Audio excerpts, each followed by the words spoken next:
জনাব তারেক রহমানের চাইতে যারা আজকে বড় বিএনপি ওলা বা বিএনপি সাজার চেষ্টা করছে, আমি মনে করি তারা আগামীতে বিএনপি তথা বিএনপি চেয়ারম্যান এবং নবনির্বাচিত প্রধানমন্ত্রী তারেক রহমানকে বিপদে ফেলার এক আপ্রাণ চেষ্টা করছে। আমি আগেও বলেছি, যেমন জিয়াউর রহমান সাহেবের চাইতে বড় বিএনপি ওলা বাংলাদেশে কেউ অতীতেও ছিল না এবং ভবিষ্যতেও আসবে না। ঠিক তেমনি বর্তমানে বিএনপির সাংগঠনিক প্রধান এবং বাংলাদেশের প্রধানমন্ত্রী জনাব তারেক রহমানের চাইতে কেউ যদি নিজেকে বড় বিএনপি ওলা প্রমাণের চেষ্টা করে, আপ্রাণ চেষ্টা করে, তাহলে বুঝতে হবে তার মধ্যে বড় ধরনের গলদ আছে। সুতরাং আপনারা দয়া করে এই চেষ্টাটি কেউ করবেন না, করার চিন্তাও করবেন না। বরং আপনাদের উচিত জনাব তারেক রহমানকে অনুসরণ করা, জিয়াউর রহমান এবং বেগম খালেদা জিয়াকে অনুসরণ করা।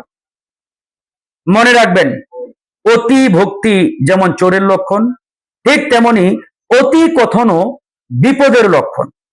সুতরাং যারা বিভিন্ন দায়িত্বে রয়েছেন, বিভিন্ন চেয়ারে রয়েছেন, সুতরাং আপনাদেরকে কথা বলার আগে ভেবে চিন্তে কথা বলতে হবে।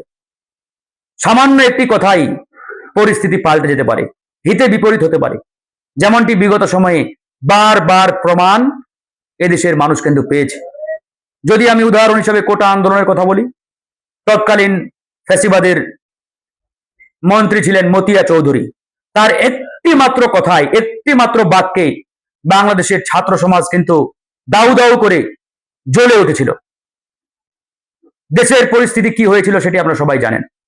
এই জন্য আমি বলছি, কথা বলার আগে চিন্তা ভাবনা করে বলতে হবে। তো যাই হোক, আমি শুধু এটাই বললাম, তারেক রহমান সাহেবের এখন পর্যন্ত এই উদ্যোগগুলো রয়েছে, তিনি যা উদ্যোগগুলো নিয়েছেন প্রত্যেকটাই দেশ ও জাতির কল্যাণে ইতিবাচক। আমরা সাধুবাদ জানিয়েছি। এই উদ্যোগগুলো আমরা যাতে বাস্তবায়ন করতে পারি, এই উদ্যোগগুলো আমরা যাতে সফলভাবে উনার মাধ্যমে বাস্তবায়ন দেখতে পাই, এই জন্য আপনাদের সকলের উচিত উনাকে কোঅপারেট করা, সহযোগিতা করা। না হলে কিন্তু আসলে এই উদ্যোগগুলো বাস্তবায়ন হবে না। তিনি এখন পর্যন্ত অসংখ্য ইতিবাচক উদ্যোগ নিয়েছেন দেশ ও জাতির কল্যাণে ভূমিকা রাখার জন্য। এগুলোকে বাস্তবায়ন করতে হবে, বাস্তবায়নের জন্য উনাকে সহযোগিতা করতে হবে। তা না করে যদি তার উল্টো পথে আপনারা হাঁটেন, চলেন, তাহলে তো ভাই হবে না।